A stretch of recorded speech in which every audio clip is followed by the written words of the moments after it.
Hello, beautiful souls. Welcome to this quiet space, a place where minds slow down and hearts rest. Before we begin this gentle, sleepy journey, just a small moment of support. If this meditation brings you calm, comfort, or clarity, please subscribe to the channel, gently tap the like button, and leave a comment to let us know you are here. Your support helps us continue creating these peaceful spaces for your mind, for your heart. Now, there is nothing else you need to do, nothing to think about. Let's begin. Close your eyes now and slowly settle into a comfortable position. Take a gentle breath in and slowly breathe out. Let your shoulders relax, let your jaw loosen, and allow your whole body to feel heavy. Weather is a word used in everyday conversation to describe the current state of the atmosphere in a particular location at a particular time.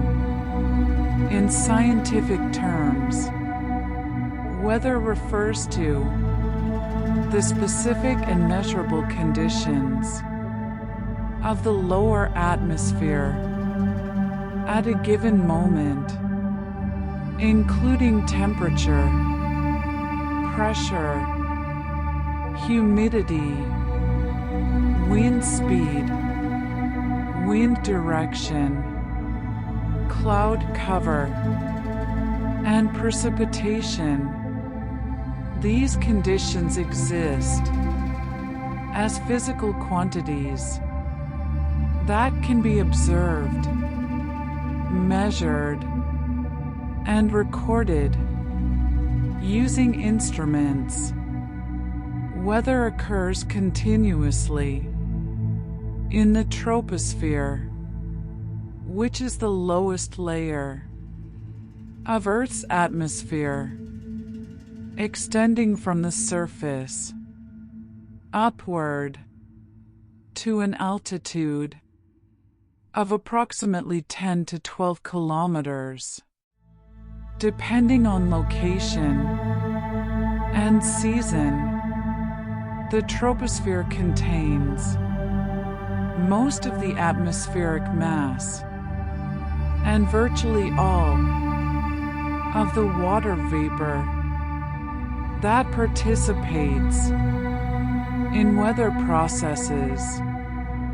Weather changes from hour to hour and day to day as atmospheric conditions shift in response to energy transfers, pressure gradients, and the movement of air masses across the surface of the planet.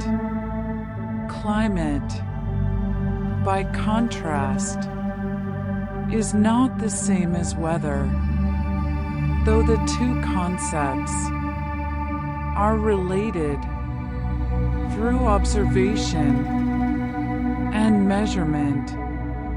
Over time, climate refers to the average pattern of weather conditions in a specific region over a long period, typically 30 years or more.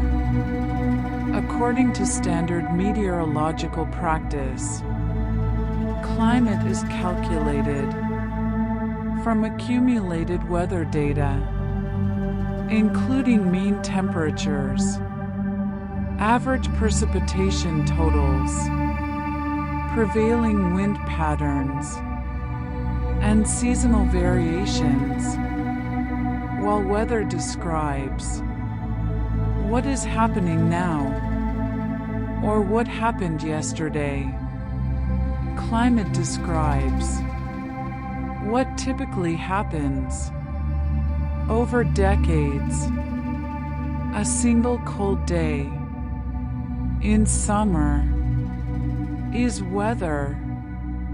The average temperature of all summer days over 30 years is climate. Climate provides the statistical context within which daily weather occurs. Weather is variable and specific. Climate is stable and general.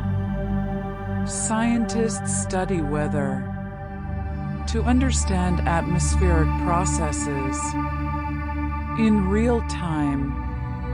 Scientists study climate to understand long-term patterns and trends in atmospheric behavior. The atmosphere itself is a physical substance, a mixture of gases held to Earth by gravitational force. The atmosphere has mass, density, pressure, and temperature, all of which can be measured. The lower atmosphere consists primarily of nitrogen and oxygen, with smaller amounts of argon, carbon dioxide, water vapor, and trace gases. These gases exist as individual molecules, moving randomly in all directions, colliding with each other and with surfaces. The collective behavior of countless molecules creates the bulk properties we measure as temperature and pressure. The atmosphere is not uniform. It varies in composition, density, and temperature. With altitude, scientists divide the atmosphere into layers based on how temperature changes. With height, the troposphere is the lowest layer where weather occurs. Above the troposphere is the stratosphere, then the mesosphere, then the thermosphere. Each layer has distinct thermal characteristics, but weather processes are confined almost entirely to the troposphere, because that is where water vapor is concentrated and where temperature and pressure gradients are sufficient to drive the circulation of air. Air behaves as a fluid, much like water, though air is far less dense. Air flows from regions of higher pressure toward regions of lower pressure. Air expands when heated and contracts when cooled.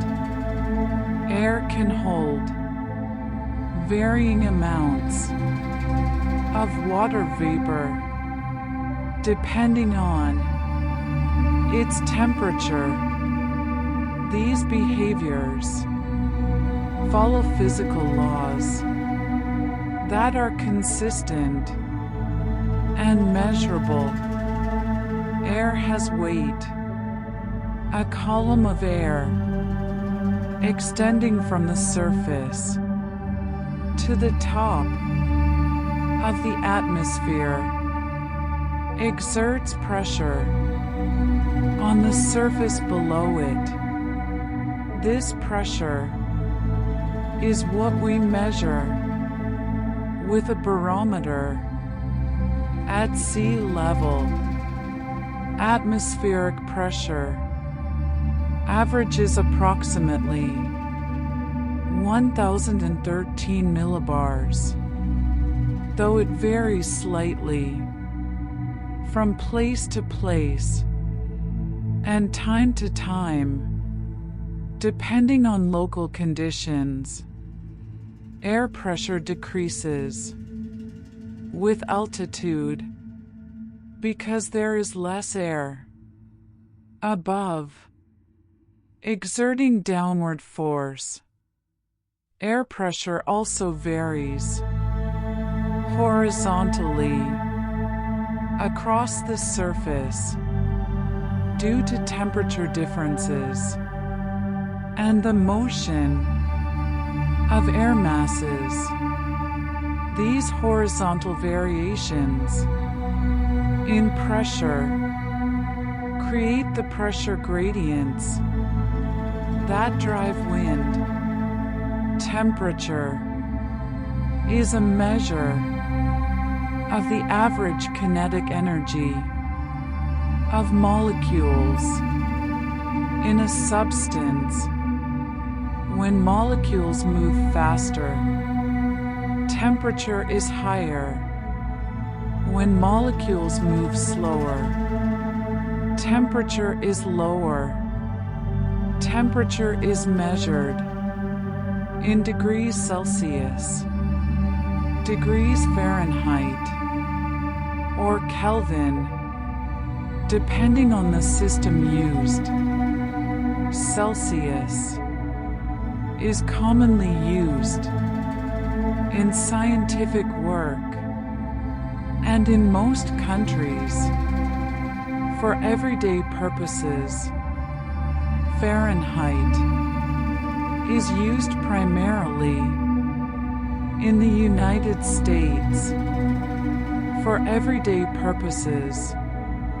Kelvin is used in thermodynamic calculations because it starts at absolute zero, the theoretical point at which molecular motion ceases. Temperature affects every aspect of weather. It determines whether water exists as vapor, liquid, or ice. It influences air density and pressure. It drives convection and circulation. Temperature varies with latitude, altitude, time of day, season, and local surface conditions.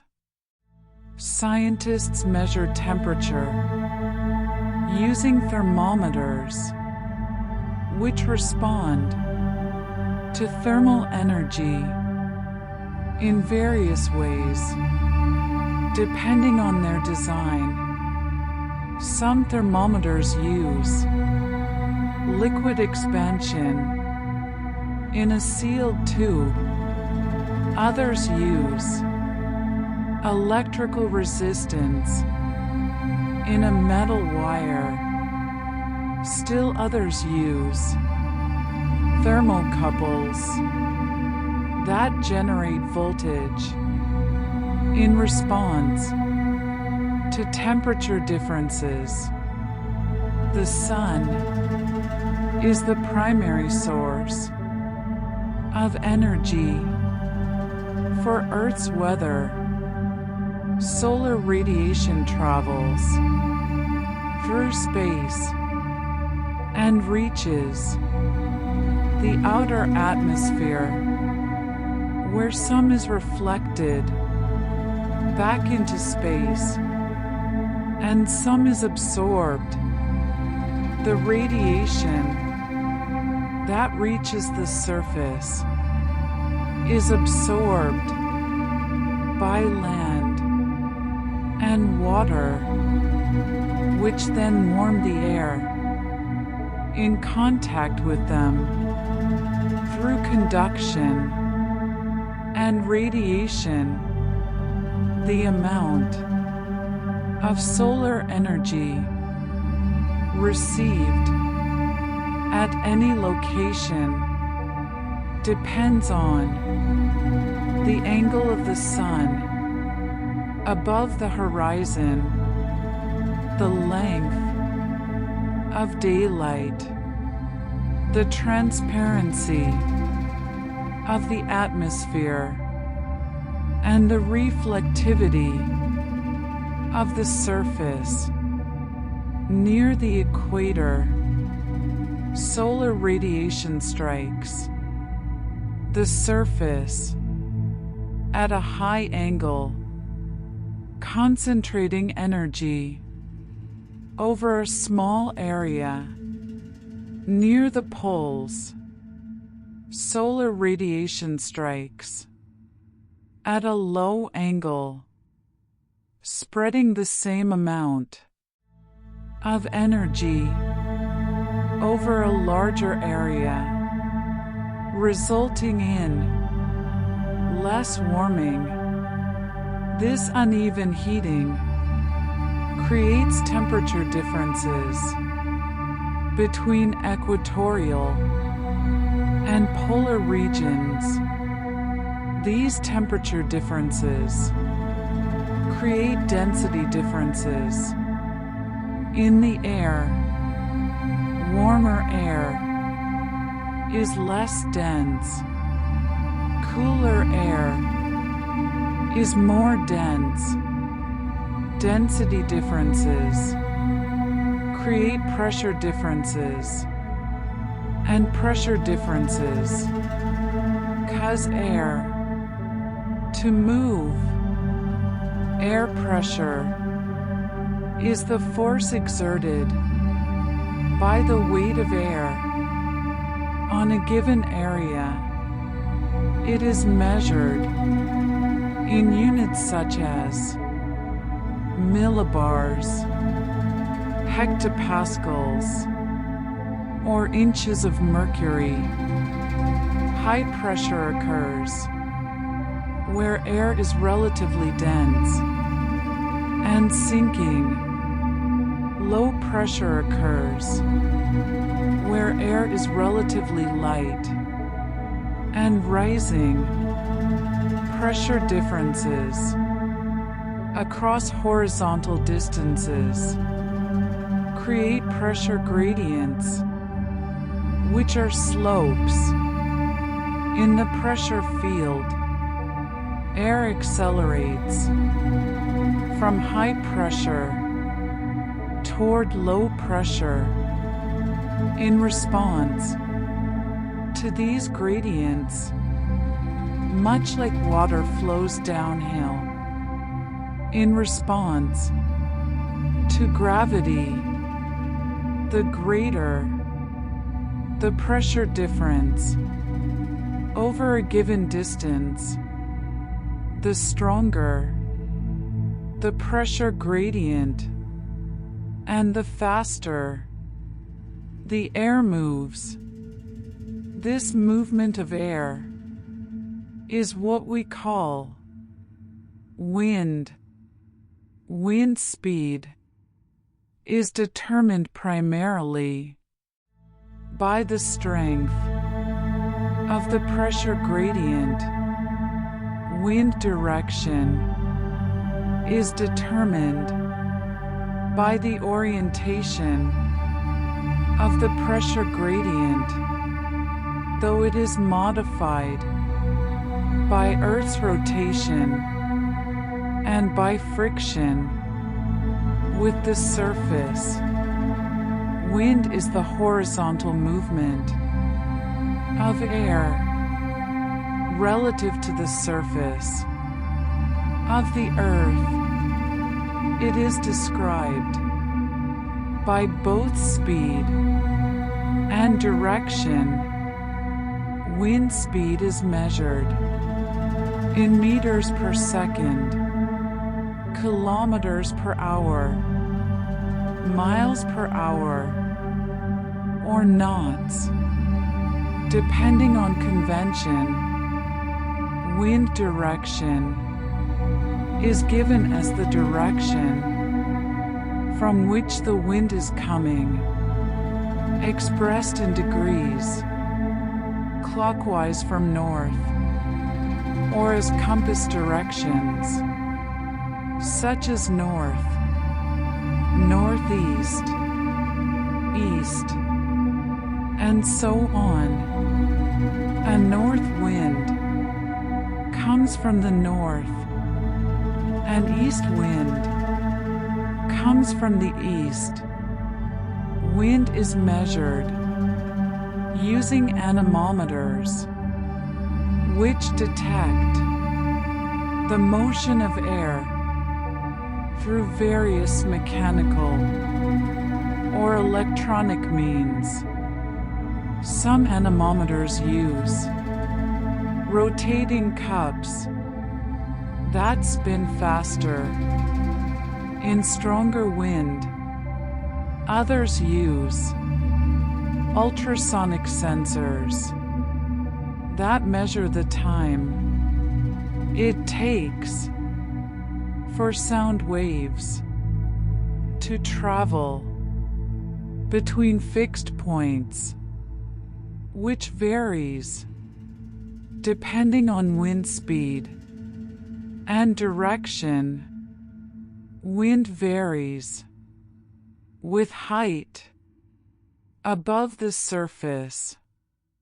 Near the ground, wind is slowed by friction with surface features such as vegetation, buildings, and terrain irregularities. Higher in the atmosphere, friction is minimal, and wind speeds are generally greater. Earth's rotation influences the movement of air through an effect known as the Coriolis effect.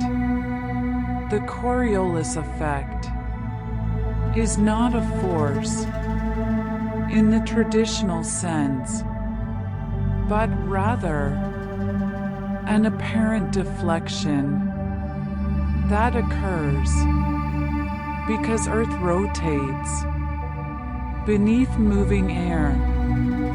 An object moving horizontally over the surface appears to curve to the right in the northern hemisphere and to the left in the southern hemisphere. When viewed from a point fixed to the rotating Earth, this deflection affects air movement on scales larger than a few kilometers and over durations longer than a few minutes. It does not affect small-scale motions or short-duration events. The Coriolis effect causes winds to spiral around pressure centers rather than blowing directly from high to low pressure. In the northern hemisphere, air spirals counterclockwise around low pressure centers. and clockwise around high-pressure centers. In the southern hemisphere, the pattern is reversed. The Coriolis effect increases with latitude being 0 at the equator and maximum at the poles. It also increases with wind speed. The balance between the pressure gradient force and the Coriolis effect produces geostrophic wind, which flows parallel to lines of equal pressure called isobars. Water exists in the atmosphere primarily as an invisible gas called water vapor. Water vapor is water in its gaseous molecular form, with molecules widely dispersed and moving freely. Water vapor enters the atmosphere through evaporation, which is the process by which liquid water changes phase into vapor. Evaporation occurs when water molecules at the surface of a body of water gain sufficient kinetic energy to break free from the liquid and enter the gas phase. The rate of evaporation depends on temperature, humidity, wind speed, and the surface area of exposed water. Warmer temperatures increase evaporation because molecules move faster and more readily escape the liquid. Lower humidity increases evaporation because there is more capacity in the air to hold additional vapor. Wind increases evaporation by removing saturated air from the surface and replacing it with drier air. Evaporation occurs from oceans, lakes, rivers, soil, and vegetation. It is a continuous process that transfers water from the surface into the atmosphere. Air can hold a limited amount of water vapor at any given temperature. This limit is called the saturation vapor pressure. Warmer air can hold more water vapor than cooler air because higher temperatures allow more molecules to remain in the gas phase. When air contains the maximum amount of water vapor possible at its current temperature, it is said to be saturated, and the relative humidity is 100%. Relative humidity is the ratio of the actual amount of water vapor in the air to the maximum amount the air could hold at that temperature, expressed as a percentage. When air cools, its capacity to hold water vapor decreases. If cooling continues, the air eventually reaches the dew point temperature, which is the temperature at which the air becomes saturated.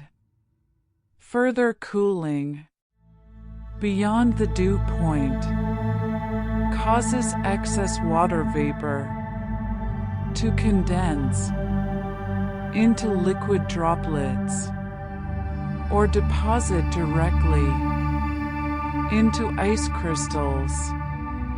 Depending on temperature, condensation is the process by which water vapor changes phase into liquid water. It is the reverse of evaporation. Condensation occurs when air cools to the dew point, or when water vapor comes into contact with a surface cooler than the dew point temperature. Condensation requires condensation nuclei, which are tiny particles such as dust, salt, or pollen that provide surfaces on which water molecules can collect. Without condensation nuclei, air can become supersaturated, containing more water vapor than would normally be possible. But this condition is unstable and short-lived. In the atmosphere, condensation forms clouds, fog, and dew. Clouds form when air rises and cools adiabatically, meaning it cools due to expansion rather than heat loss to the surroundings. As air rises, atmospheric pressure decreases, allowing the air to expand. Expansion requires energy, which is drawn from the thermal energy of the air itself, causing the temperature to drop. If the air rises high enough and cools sufficiently, it reaches the dew point, and condensation begins. Clouds are visible collections of tiny water droplets or ice crystals suspended in the atmosphere. They form at various altitudes depending on the temperature and moisture content of the rising air. Low clouds form below 2,000 meters and typically consist of water droplets. Middle clouds form between 2,000 and 6,000 meters and may contain water droplets, ice crystals, or both. High clouds form above 6,000 meters and consist almost entirely of ice crystals because temperatures at those altitudes are well below freezing. Clouds are classified by their appearance and altitude. Cumulus clouds are puffy and develop vertically.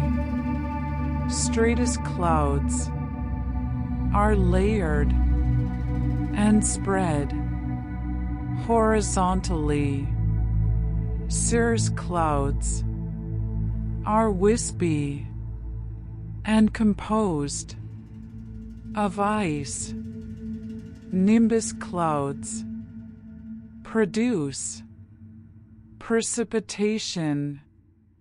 Combinations of these terms describe specific cloud types, such as cumulonimbus, which are towering clouds that produce thunderstorms, or cirrostratus, which are high, sheet-like ice clouds.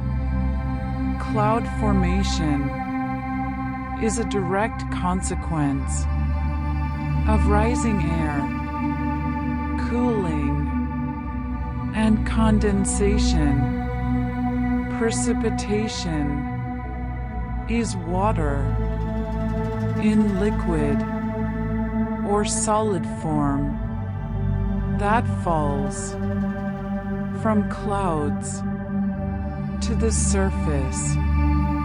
It occurs when cloud droplets or ice crystals grow large enough and heavy enough to overcome air resistance and fall under the influence of gravity.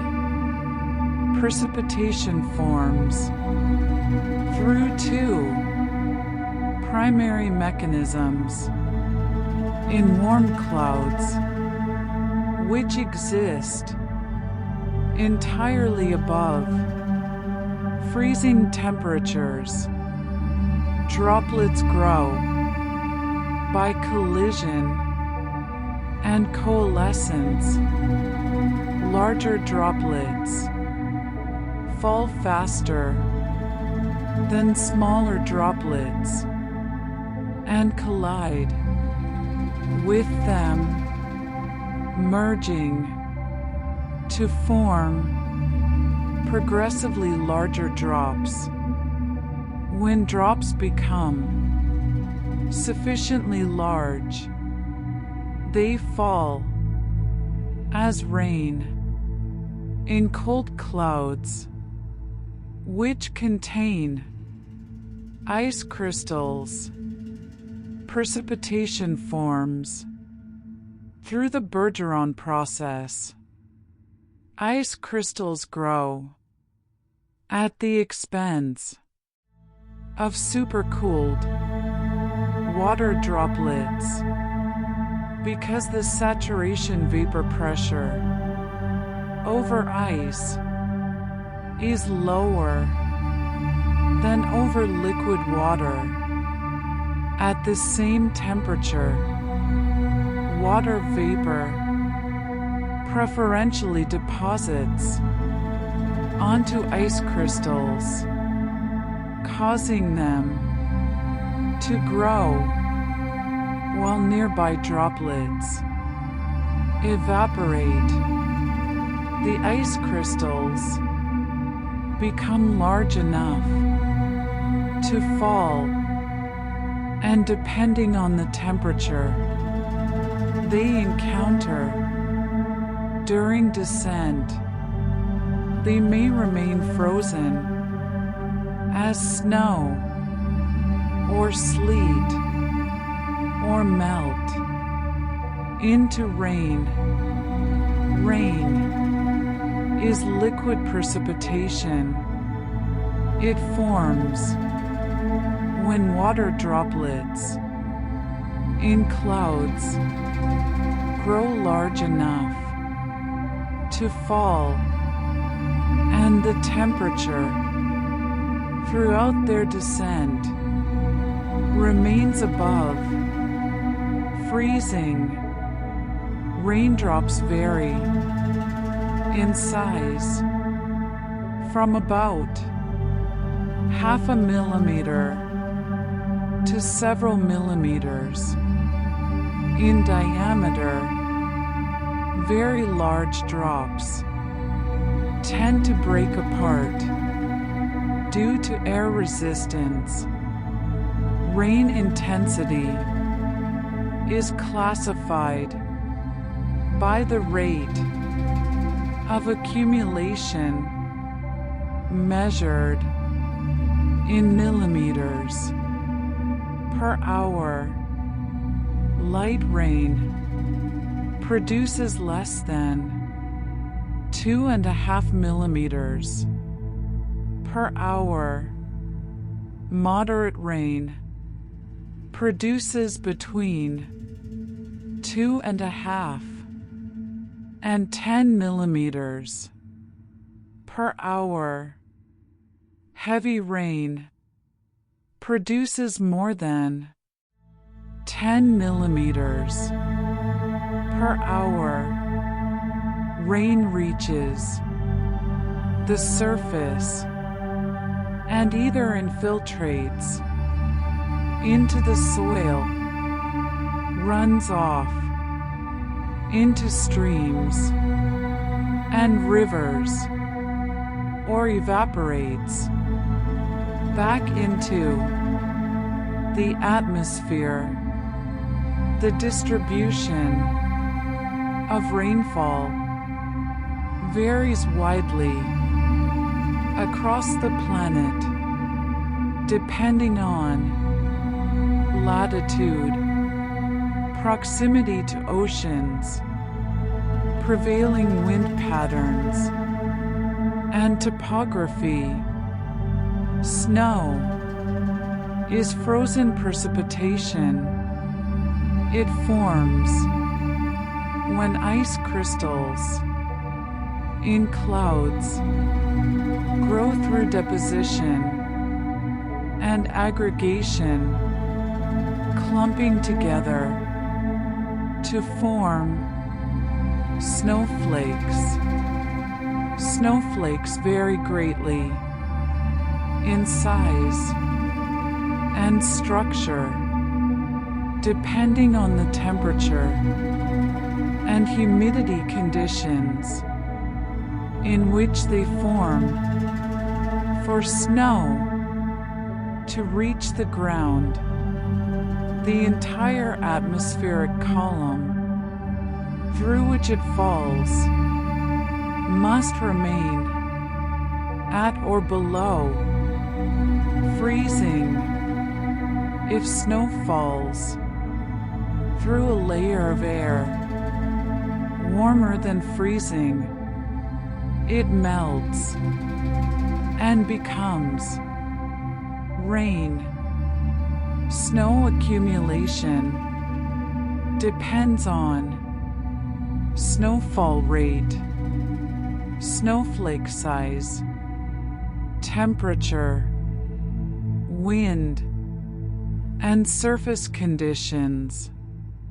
Snow is measured by depth using a ruler or graduated stake, and by water content using a snow gauge that melts the snow and measures the resulting liquid The water content of snow varies considerably.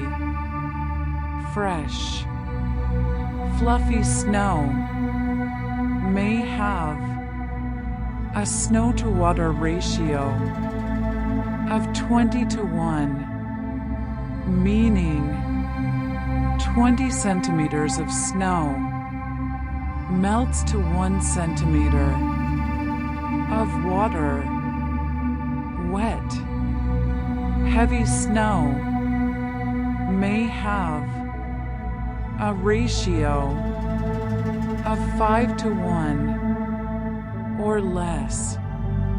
Sleet, also called ice pellets, forms when raindrops fall through a shallow layer of freezing air near the surface and freeze into small ice particles before reaching the ground.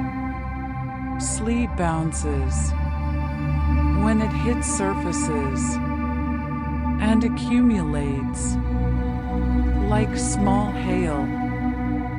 Freezing rain occurs when raindrops fall through a very shallow layer of sub-freezing air and remain liquid until they strike surfaces, at which point they freeze on contact, coating everything with a layer of ice. Freezing rain is particularly hazardous because it creates slick surfaces on roads, walkways, power lines, and tree branches. The form of precipitation that reaches the surface depends entirely on the vertical temperature profile of the atmosphere at the time and location of the event. Weather systems are large-scale patterns of atmospheric circulation that persist for days and move across regions. They are driven by temperature differences, pressure differences, and the rotation of the Earth. High-pressure systems are areas where air is sinking and spreading outward near the surface. Sinking air warms adiabatically and becomes drier, suppressing cloud formation and precipitation. High-pressure systems are generally associated with clear skies and calm weather. Low-pressure systems are areas where air is rising and converging near the surface. Rising air cools adiabatically and often reaches the dew point, forming clouds and precipitation. Low-pressure systems are generally associated with cloudy skies, wind, and precipitation. The movement of high and low pressure systems is controlled by the upper level wind patterns, particularly the jet stream, which is a narrow band of strong wind in the upper troposphere that steers weather systems along its path. Fronts are boundaries between air masses with different temperature and humidity characteristics. An air mass is a large body of air with relatively uniform temperature and moisture properties, typically forming over a particular region, such as a polar ice cap, a tropical ocean, or a continental interior. When air masses move and encounter each other, they do not mix immediately. Instead, they remain distinct, separated by a transition zone called a front. A cold front occurs when cold air advances and displaces warm air. The cold air, being denser, slides under the warm air, forcing it upward. The rising warm air cools, and if it contains sufficient moisture, clouds and precipitation form along the front. Cold fronts typically produce a narrow band of heavy precipitation and are associated with a shift in wind direction, a drop in temperature, and a rise in pressure. A warm front occurs when warm air advances and overrides retreating cold air. The warm air rises gradually over the cold air, producing widespread clouds and light to moderate precipitation over a large area. Warm fronts are associated with a gradual increase in temperature and a shift in wind direction. Storms are atmospheric disturbances characterized by strong winds, heavy precipitation, or both. They are ordinary consequences of atmospheric dynamics driven by temperature contrasts, moisture availability, and instability.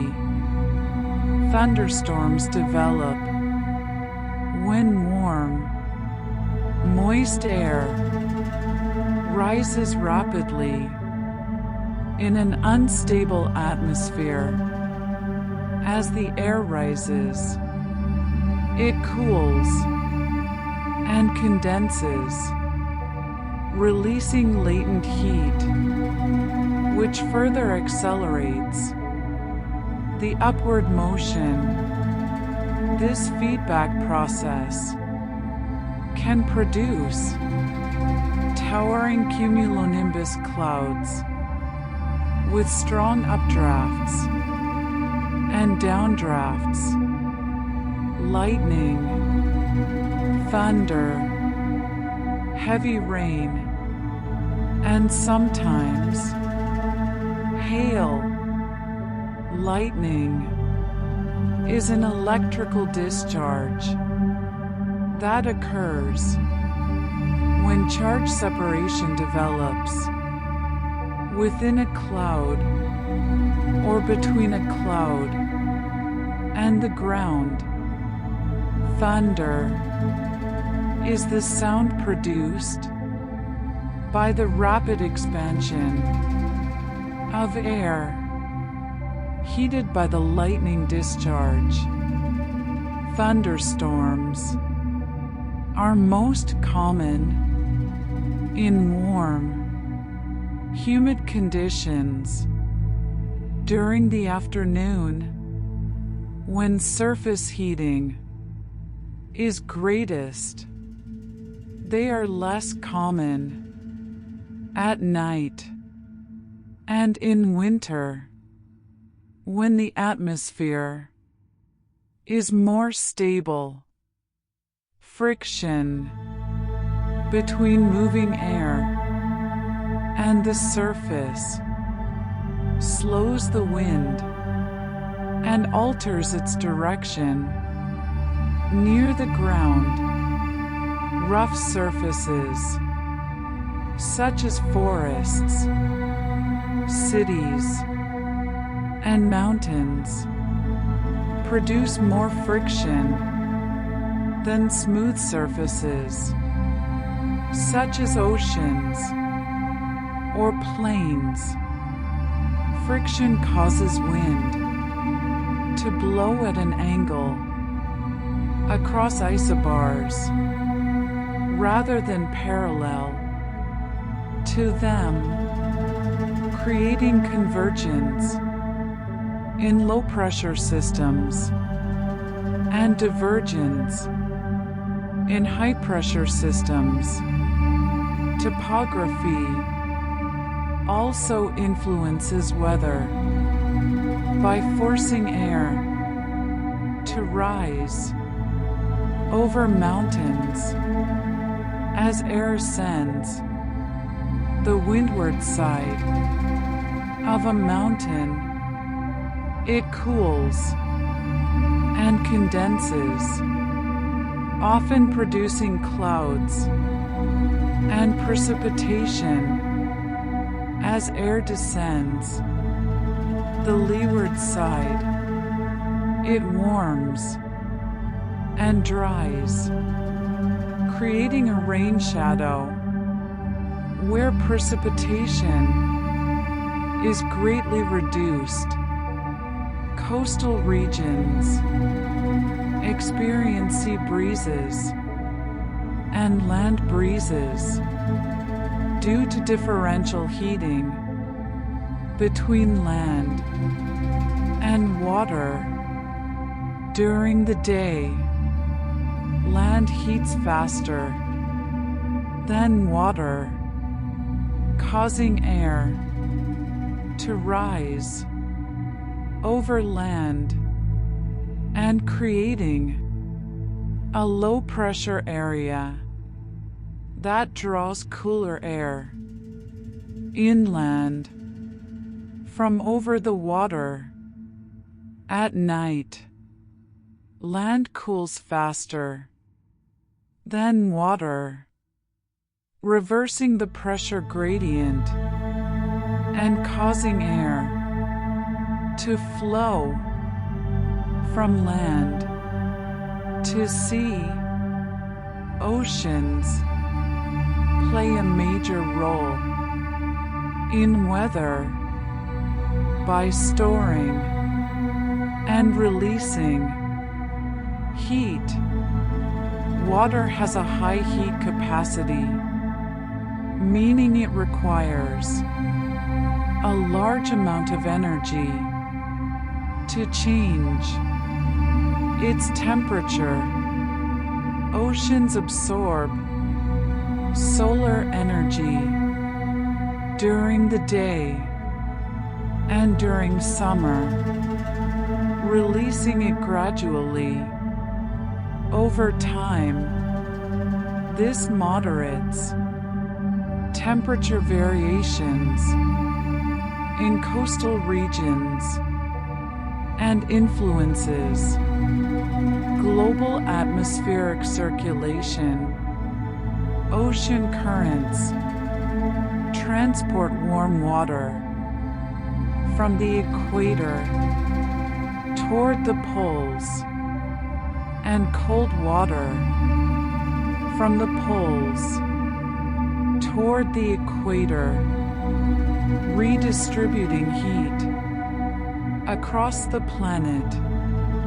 The evaporation of water from the ocean surface provides moisture to the atmosphere, which is transported inland by winds and precipitates as rain or snow. Sea surface temperatures influence the development and intensity of tropical cyclones, which require warm water to maintain their energy supply. Humidity is a measure of the amount of water vapor in the air. Absolute humidity is the mass of water vapor per unit volume of air. Specific humidity is the mass of water vapor per unit mass of air. Relative humidity is the ratio of the actual vapor pressure to the saturation vapor pressure at the current temperature, expressed as a percentage. Relative humidity changes with temperature, even if the amount of water vapor remains constant, because the saturation vapor pressure depends on temperature. When air is cooled at constant vapor content, relative humidity increases. When air is warmed at constant vapor content, relative humidity decreases. Humidity affects human comfort, plant growth, and the rate of evaporation.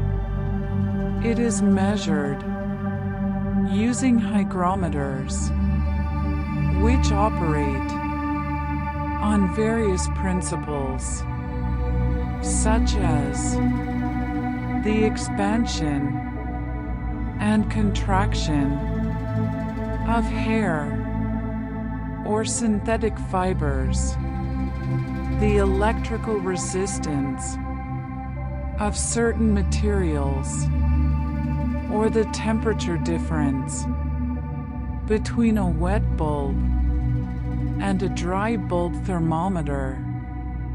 Pressure systems can persist for days or even weeks, depending on the atmospheric conditions that created them. High-pressure systems tend to be more stable and longer-lasting than low-pressure systems. Blocking patterns occur when a high-pressure system becomes stationary and prevents other weather systems from moving through a region This can lead to prolonged dry spells or extended periods of below normal temperatures, depending on the characteristics of the blocking high, low pressure systems are generally more transient, moving with the prevailing upper level winds. The life cycle of a low pressure system begins with the development of a wave along a front, intensifies as the pressure drops and circulation strengthens, and eventually decays as the system fills and weakens. The track and intensity of low pressure systems are influenced by the temperature contrast between air masses, the availability of moisture, and the configuration of the jet stream.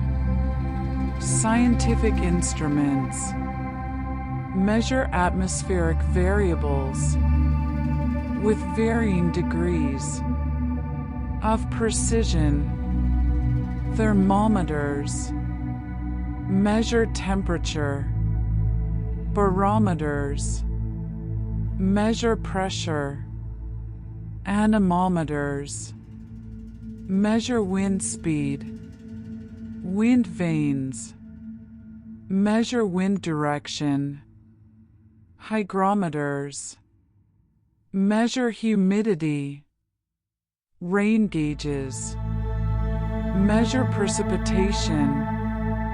These instruments are deployed at weather stations, on land, and on ships, attached to buoys in the ocean, carried aloft by weather balloons, and mounted on satellites.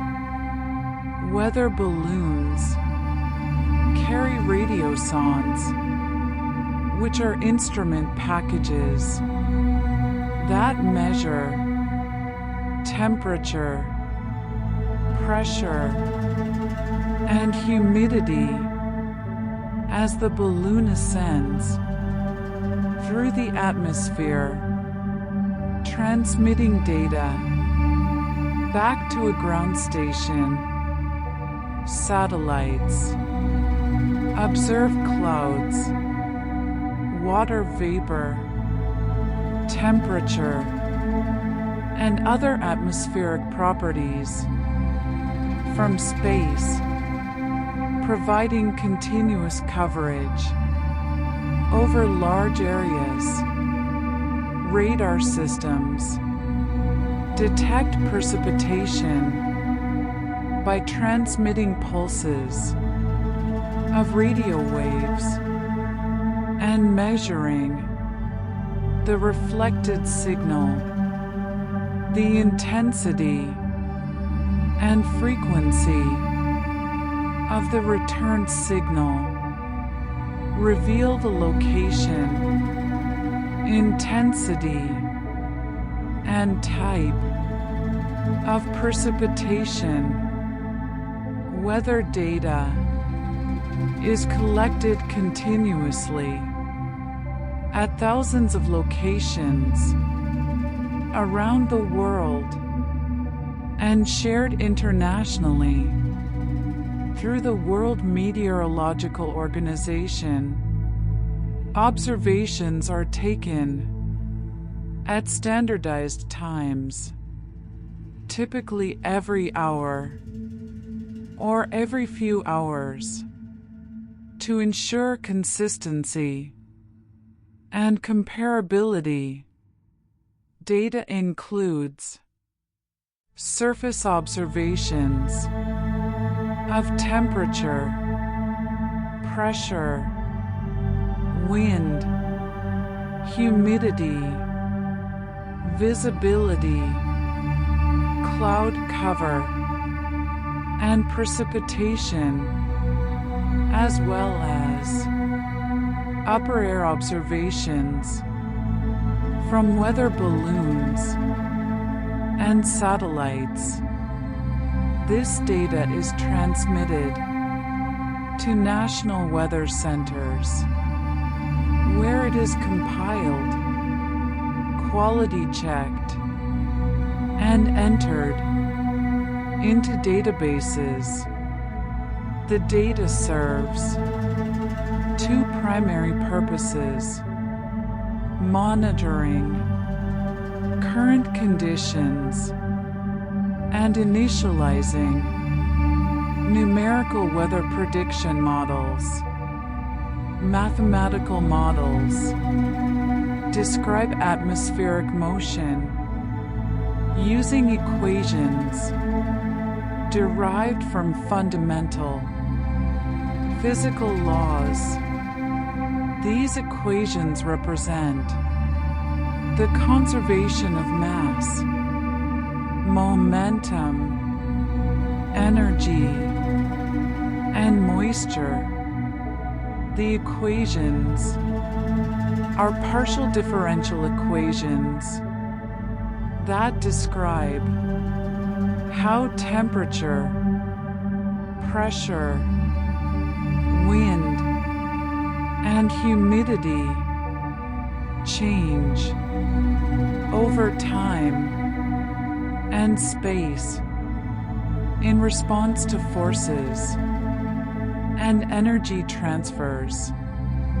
Solving these equations analytically for realistic atmospheric conditions is not possible due to their complexity and non-linearity.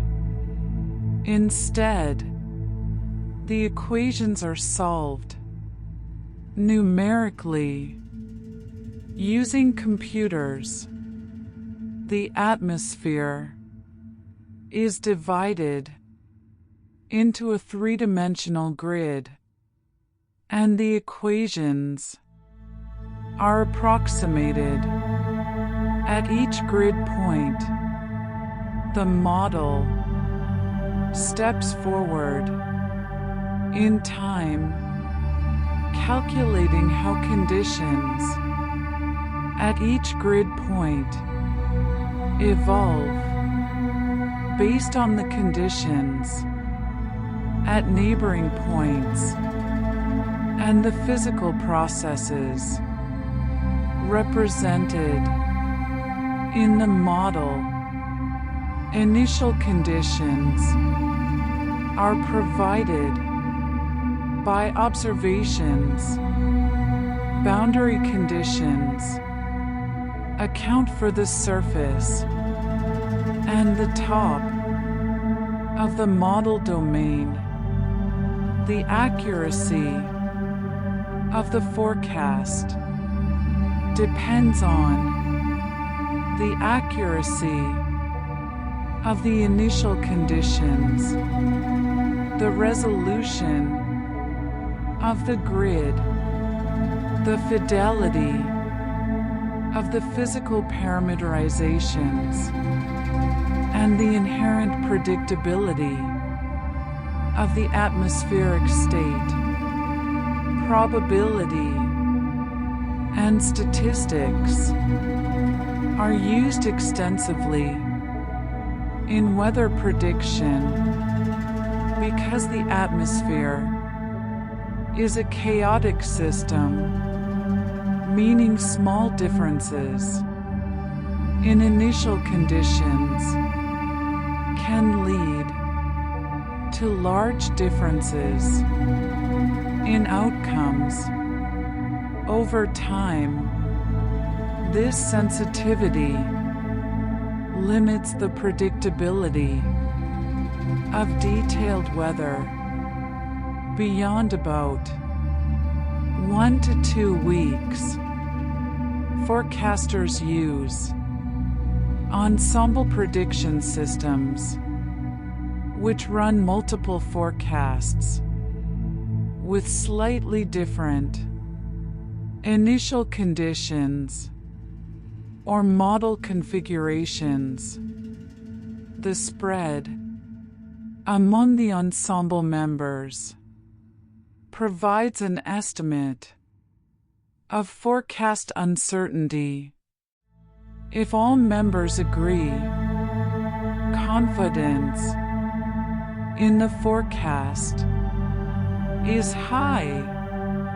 If members disagree, confidence is low, and forecasters communicate the uncertainty by presenting probabilities rather than single outcomes. For example, instead of saying, "It will rain," a forecast might say, "There's a 60% chance of rain," indicating that 6 out of 10 ensemble members produced rain at that location and time. Probability forecasts allow users to make decisions that account for uncertainty and risk. Uncertainty in weather forecasts arises from several sources. Measurement uncertainty occurs because instruments have limited precision and observations are taken at discrete points in space and time, leaving gaps between measurements. Model uncertainty arises because mathematical models are simplifications of reality, omitting small-scale processes or representing them approximately. Initial condition uncertainty results from incomplete knowledge of the current state of the atmosphere. These sources of uncertainty compound as the forecast extends further into the future. Despite these limitations, weather forecasts have improved steadily over the past several decades due to advances in observations, computing power, and model development. A 5-day forecast today is as accurate as a 3-day forecast was 20 years ago. The physical laws governing weather are the same everywhere on Earth. The principles of thermodynamics, fluid dynamics, and energy conservation apply equally in all locations and at all times. Temperature always decreases with altitude in the troposphere at a predictable rate.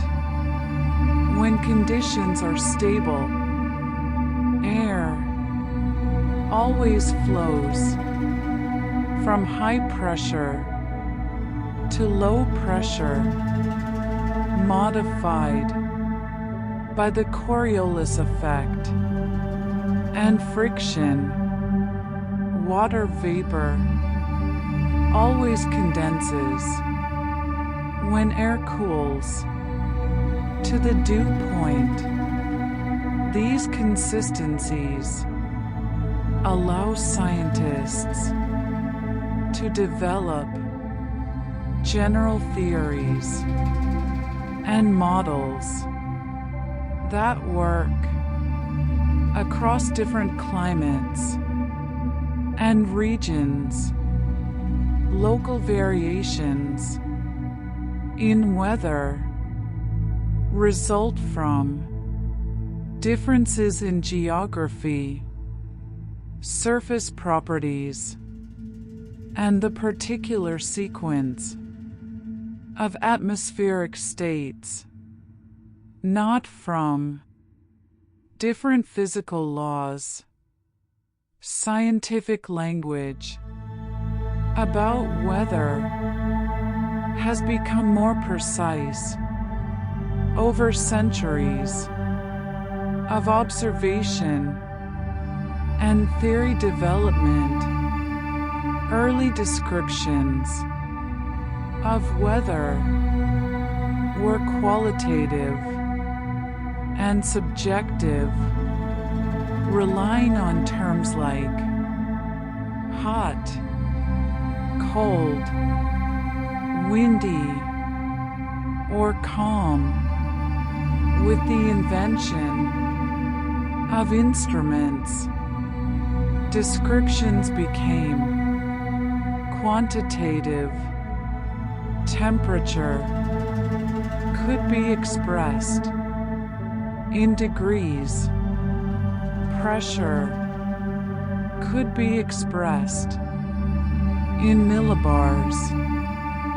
Wind could be expressed in meters per second. With the development of atmospheric physics, processes could be explained mechanistically. Clouds are not simply formations in the sky, but consequences of rising air, cooling, and condensation. Wind is not simply air in motion, but the result of pressure gradients, the Coriolis effect, and surface friction. Precipitation is not simply water falling from the sky, but the outcome of microphysical processes involving droplet growth, ice crystal formation, and gravitational settling. The language of meteorology reflects this progression from description to explanation, from observation to understanding. Observation and mathematical modeling work together. In meteorology, observations provide the empirical foundation, documenting what actually happens in the atmosphere. Models provide the theoretical framework, explaining why observations occur as they do, and predicting what will happen next. Observations, test models, interpret observations. When models fail to match observations, scientists refine them by improving the representation of physical processes, increasing resolution, or correcting errors. When observations reveal unexpected phenomena, scientists develop new theories to explain them and incorporate those theories into models. This iterative process of observation, modeling, testing, and refinement is the core of meteorological science. It has produced a comprehensive understanding of how weather works, grounded in physical laws, supported by vast quantities of data, and continually improving as new observations and computational methods become available. Weather occurs because Earth receives energy from the sun, because the distribution of that energy is uneven, and because the atmosphere and oceans respond by circulating and redistributing heat. Temperature differences drive pressure differences. Pressure differences drive wind. Wind transports moisture. Moisture condenses into clouds. Clouds produce precipitation. Precipitation returns water to the surface, where it evaporates again, continuing the cycle. These processes occur continuously, simultaneously, and at many scales, from the global circulation of the atmosphere down to the formation of individual raindrops. All of these processes obey physical laws. All can be measured. All can be explained. Weather is neither random nor mysterious. It is the result of countless air molecules responding to forces and energy transfers according to the principles of physics. Understanding weather requires careful observation, precise measurement, mathematical description, and patient analysis. It is work that proceeds slowly, incrementally, building knowledge through repeated observation and testing. The measurement of atmospheric variables requires standardized procedures to ensure that data collected at different locations and times can be compared meaningfully. Temperature measurements are taken using thermometers housed in ventilated shelters that protect the instruments from direct sunlight and precipitation while allowing air to circulate freely. The shelters are painted white to reflect solar radiation and are positioned at a standard height above the ground, typically between 1.5 and 2 meters, to represent conditions in the layer of air where humans live and work. Temperature is recorded at regular intervals throughout the day. Daily statistics such as maximum temperature, minimum temperature, and mean temperature are calculated from these observations.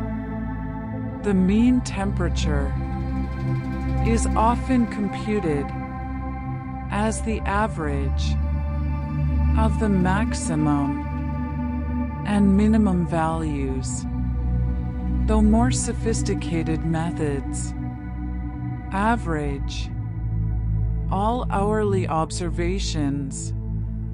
Temperature records extend back more than a century at many locations, providing long-term context for current observations. Pressure measurements are taken using barometers, which detect the weight of the atmosphere pressing down on the surface.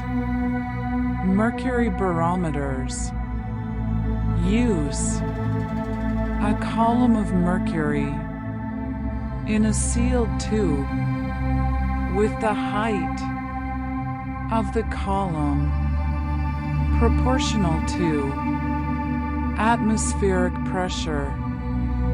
Aneroid barometers use a sealed metal chamber that expands and contracts with pressure changes, moving a needle across a dial.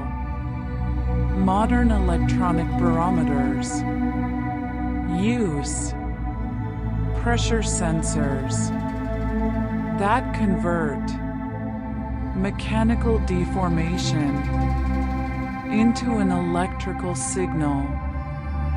Pressure readings are adjusted to sea level to remove the effect of station elevation, allowing pressures at different locations to be compared directly. Sea level pressure is calculated by adding the weight of an imaginary column of air from the station elevation down to sea level using the standard atmosphere as a reference. This adjustment is necessary because pressure decreases predictably with altitude, and without correction, stations at high elevations would always report lower pressure than stations at low elevations, regardless of weather conditions. Wind measurements require instruments that respond to air movement without significantly disturbing the flow.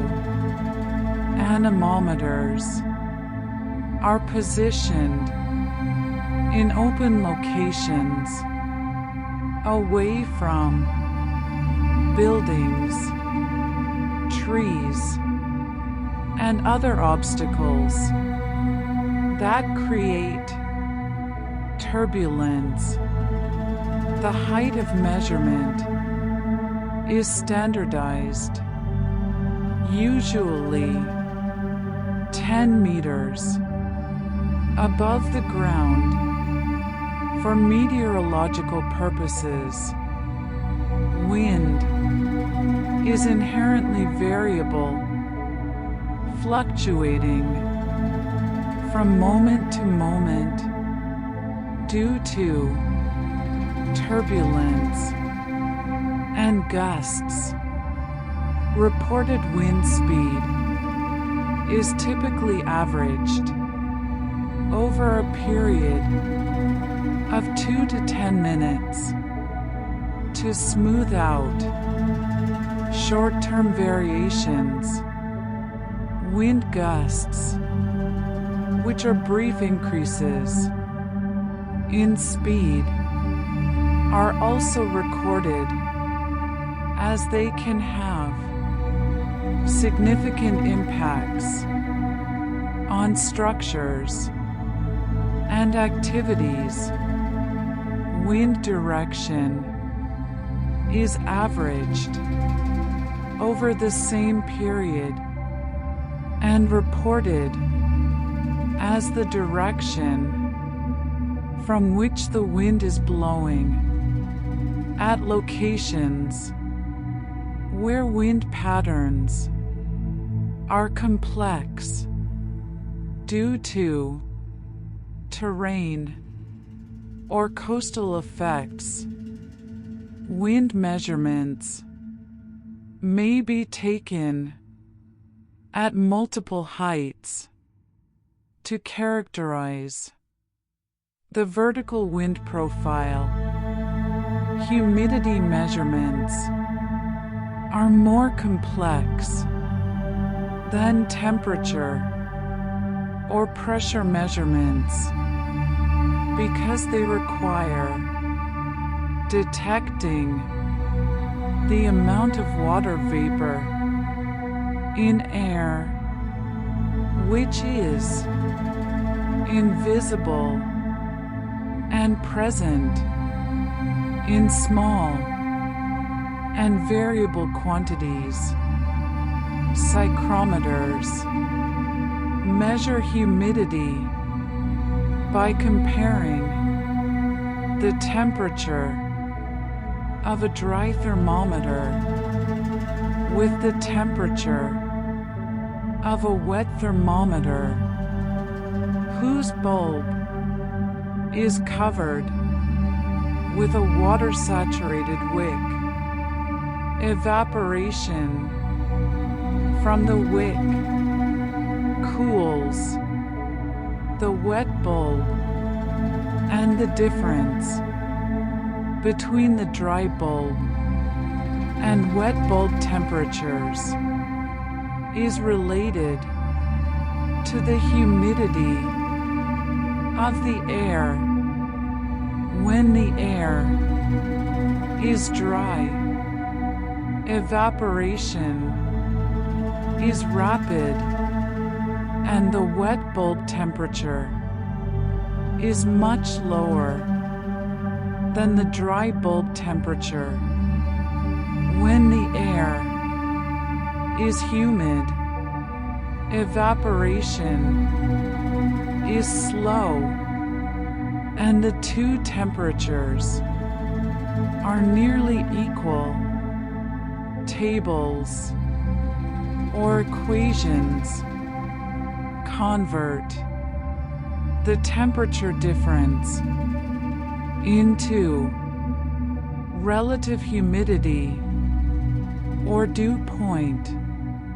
More modern instruments use capacitive sensors or chilled mirror devices that detect the dew point directly by cooling a surface until condensation forms.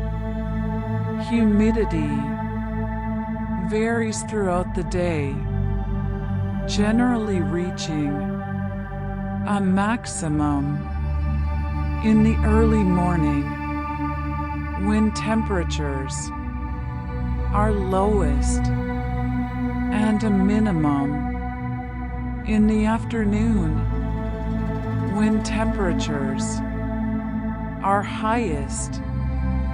Precipitation measurement seems simple, but involves several challenges. Rain gauges collect falling precipitation in a standardized container with a known cross-sectional area.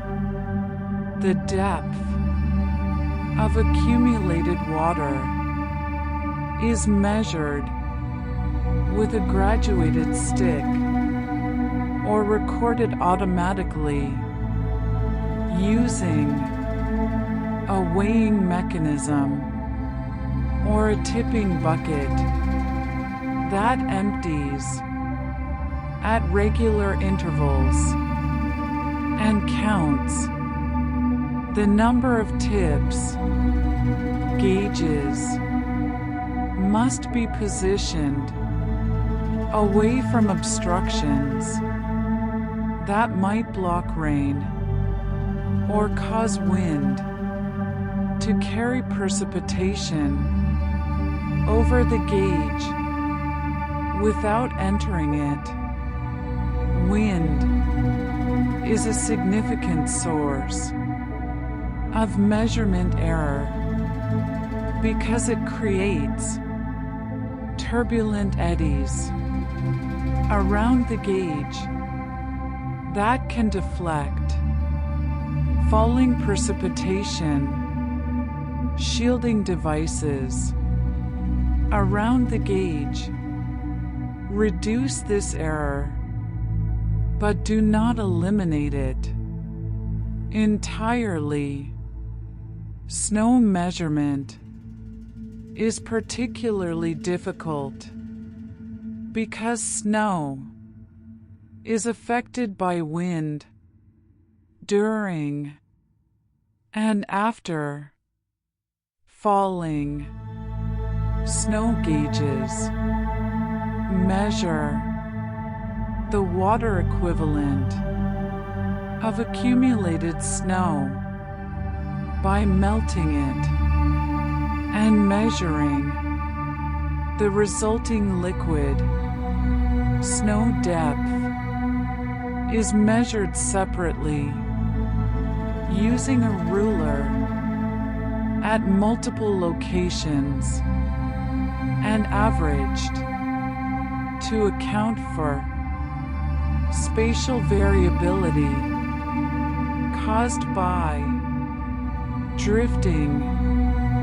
Cloud observations are made visually by trained observers who estimate cloud type, cloud height, and the fraction of the sky covered by clouds.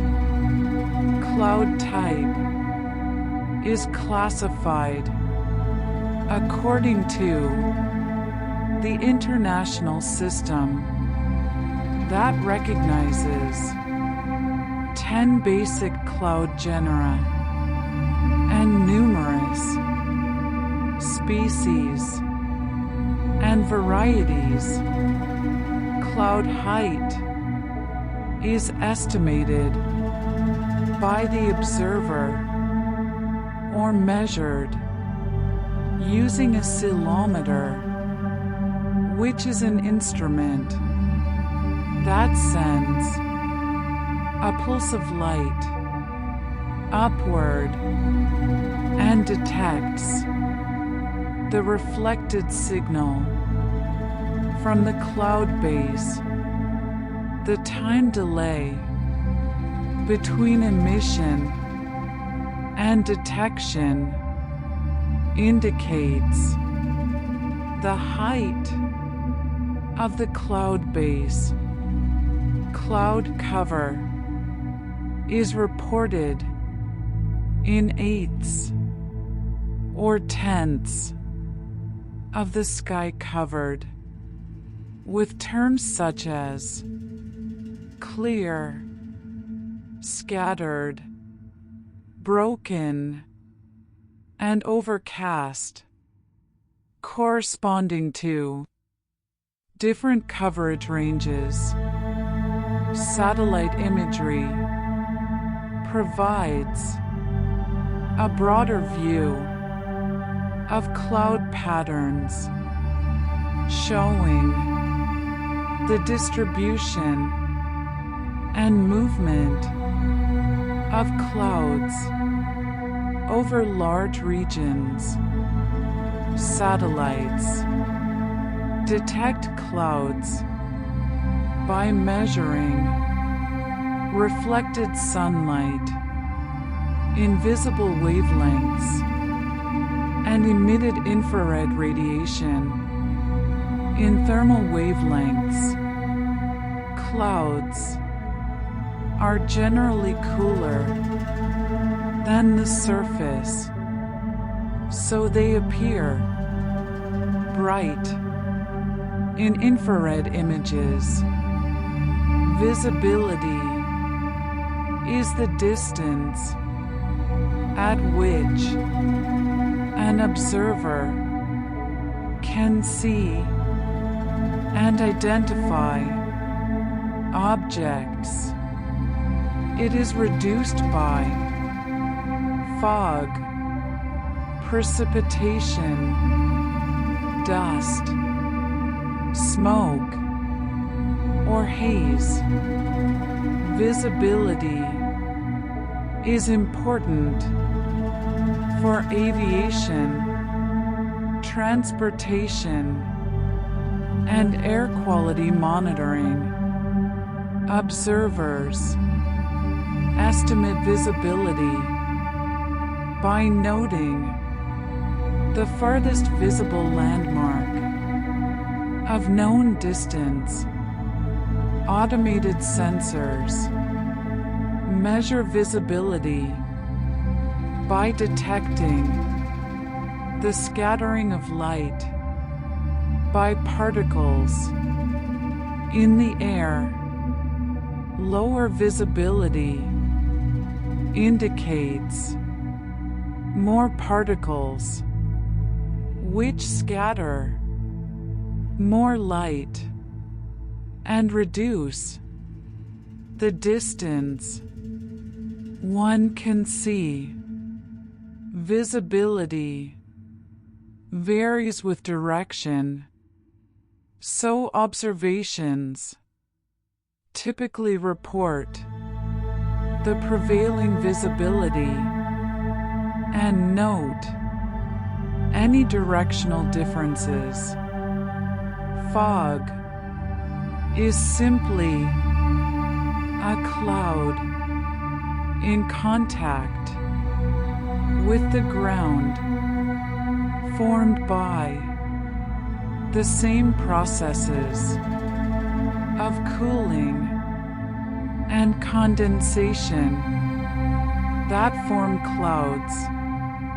Aloft, radiation fog forms on calm, clear nights when the ground cools by emitting infrared radiation and cools the overlying air to the dew point.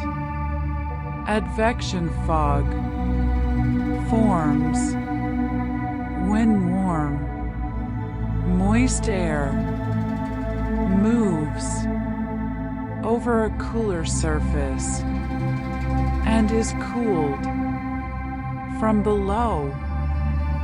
Fog dissipates when the air warms, when wind mixes drier air downward, or when the sun heats the surface and the air above it.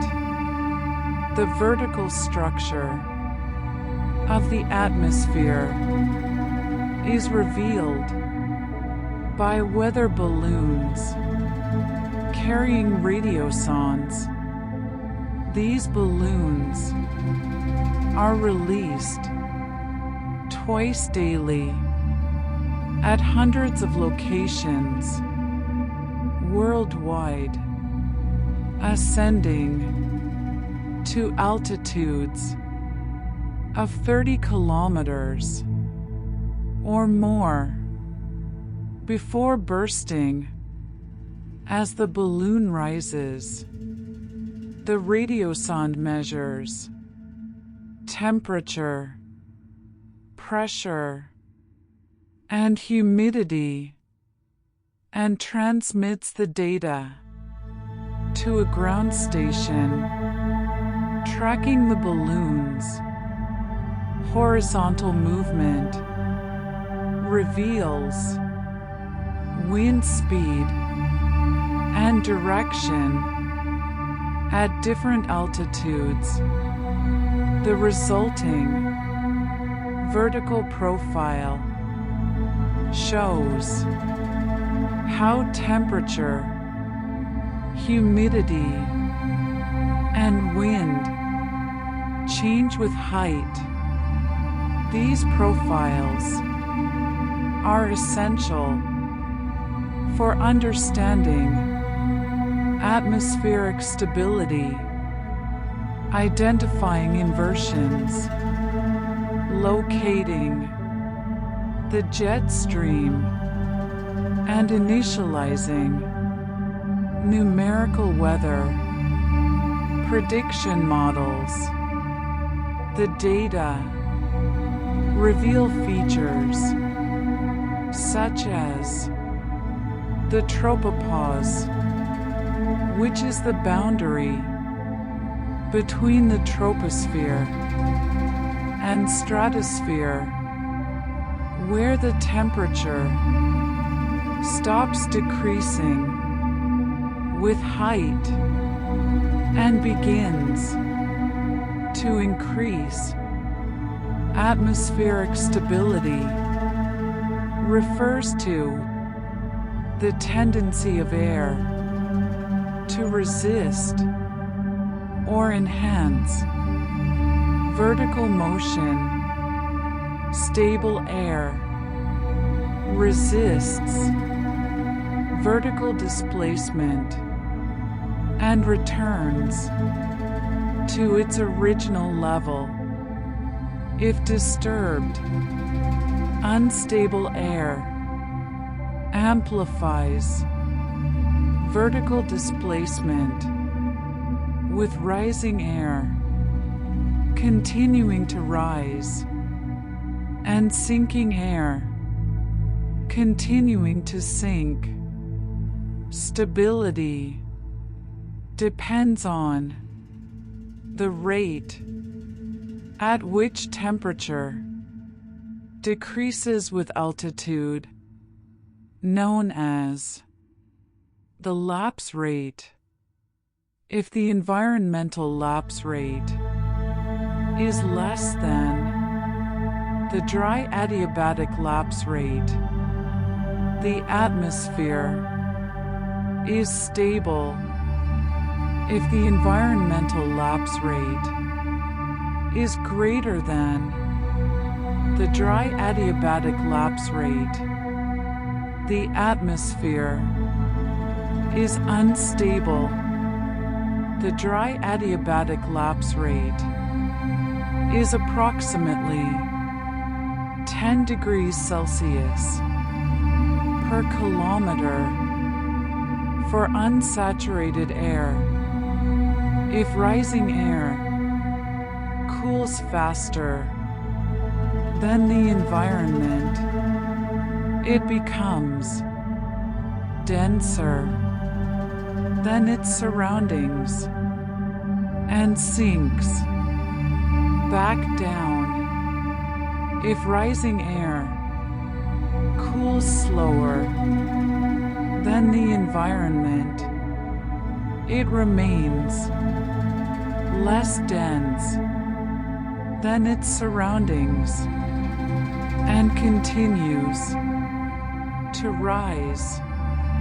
Stability varies with time of day and season.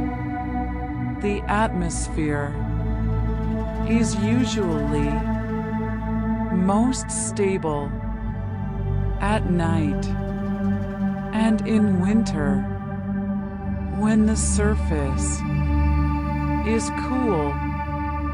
It is usually least stable in the afternoon and in summer when surface heating is strongest. Inversions are layers where temperature increases with height rather than decreasing. They act as lids that suppress vertical motion and trap pollutants near the surface.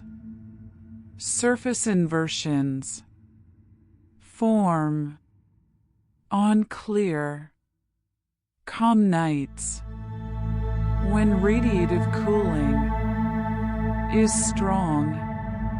Elevated inversions form when a layer of air sinks and warms adiabatically, or when warm air moves over cooler air.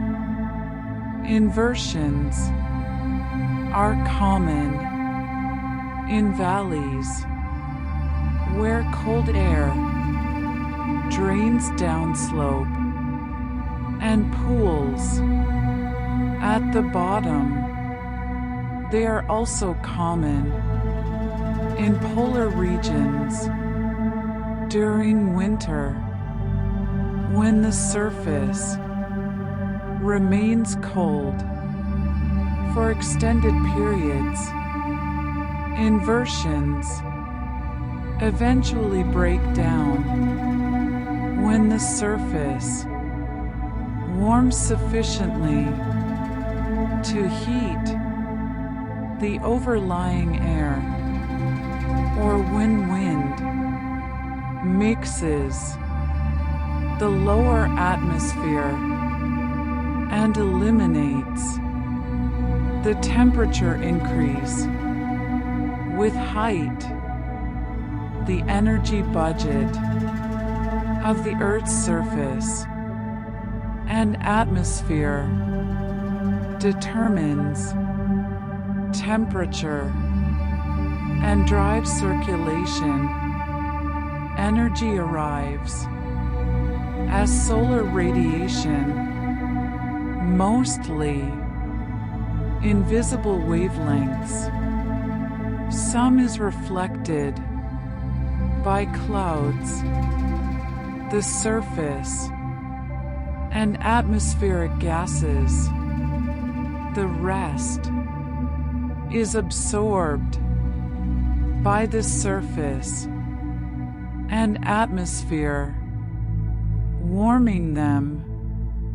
The surface emits infrared radiation upward, some of which is absorbed by greenhouse gases such as water vapor, carbon dioxide, and methane.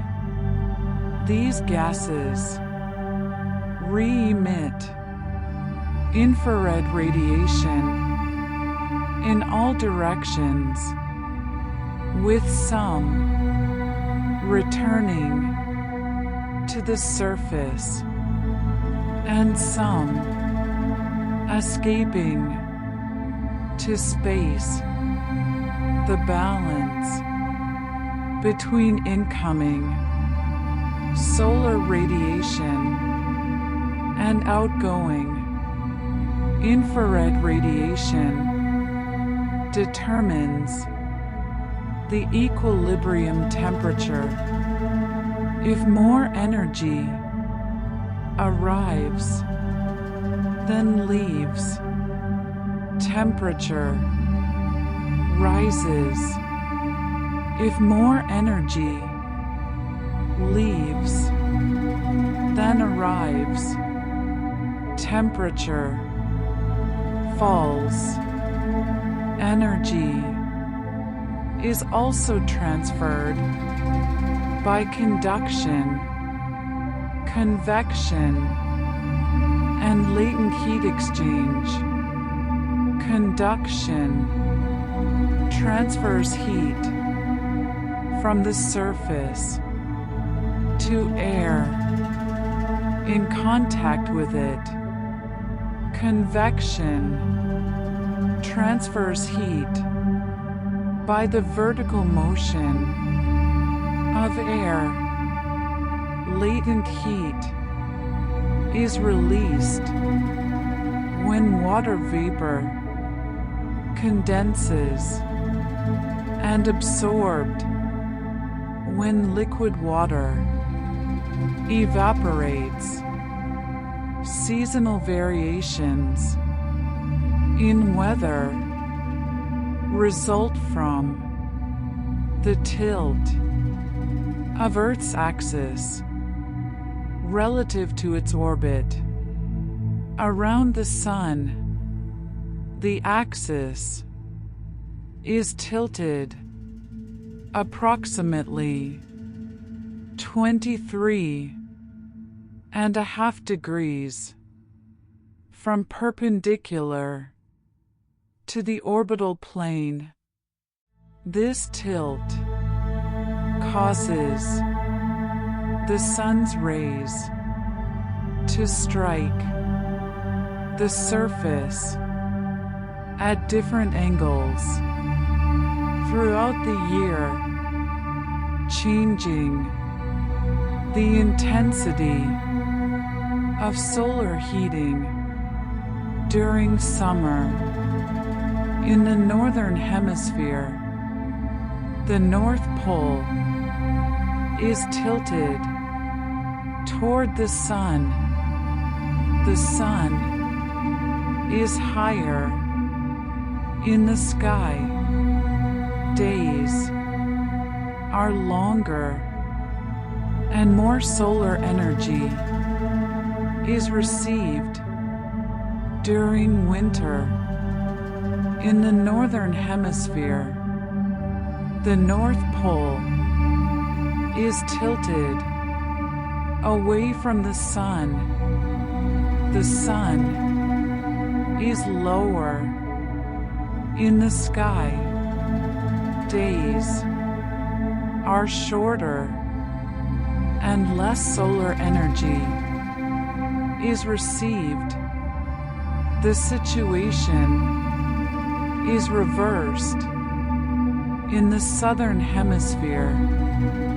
Near the equator, seasonal variations are small because the sun is always high in the sky near the poles.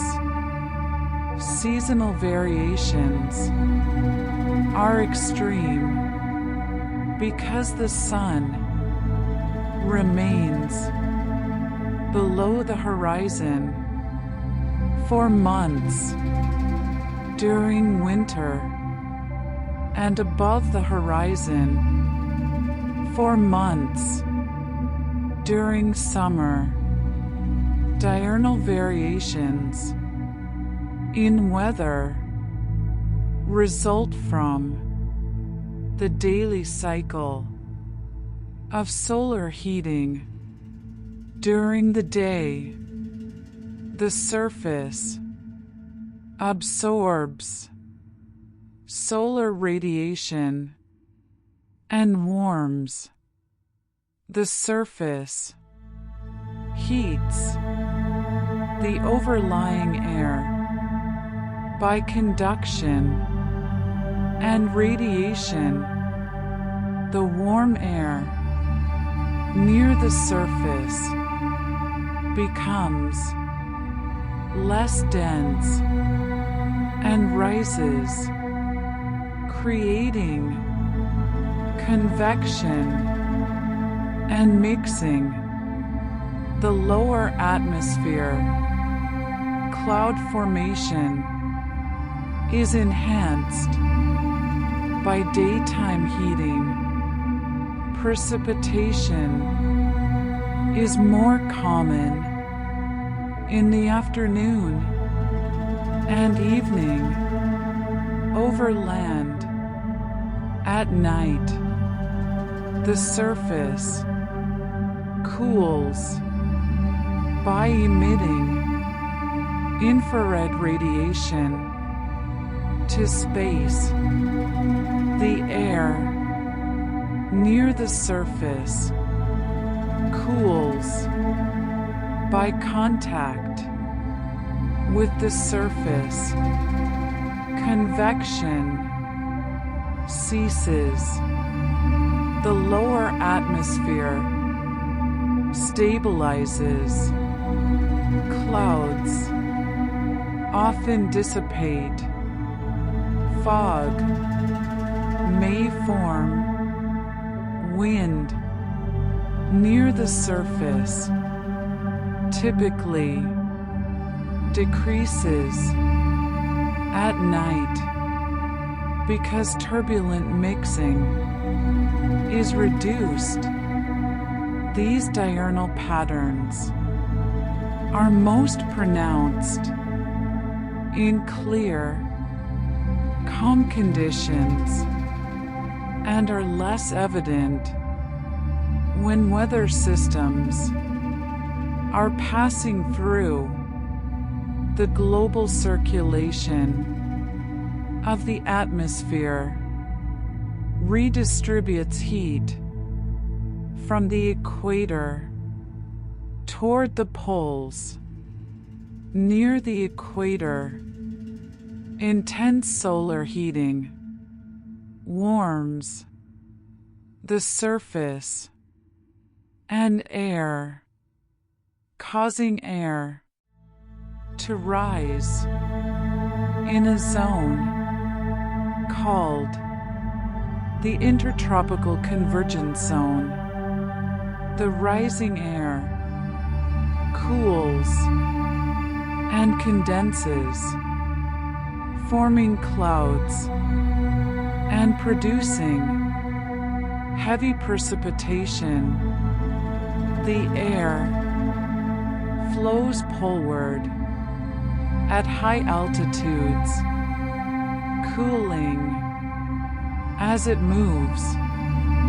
Near 30 degrees latitude, the air sinks, creating subtropical high-pressure zones associated with deserts and dry climates. Some of the sinking air returns toward the equator as trade winds. Some flows poleward as westerlies at mid-latitudes. The westerlies transport weather systems from west to east.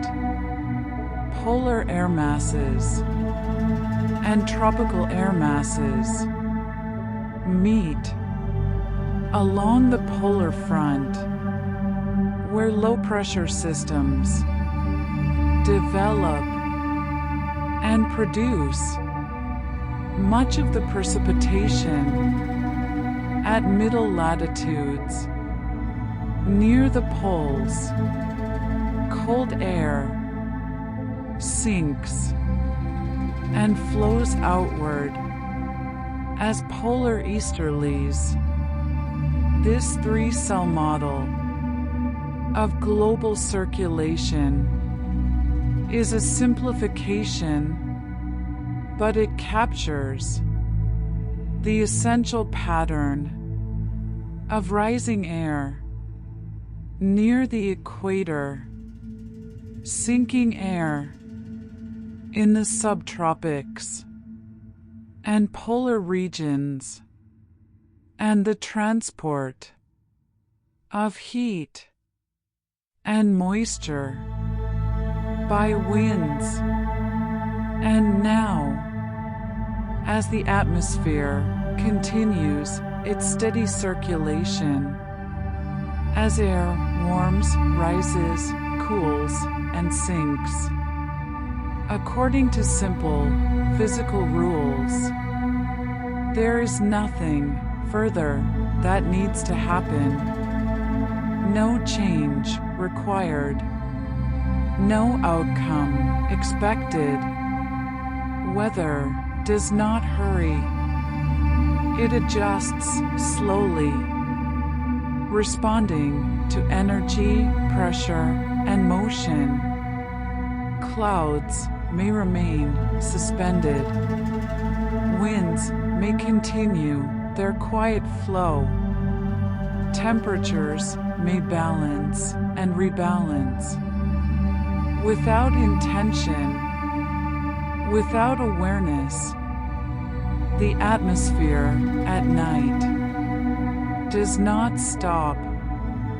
It simply reduces contrast, slows mixing, conserves energy. Air becomes more stable. Motion becomes gentler. Gradients soften.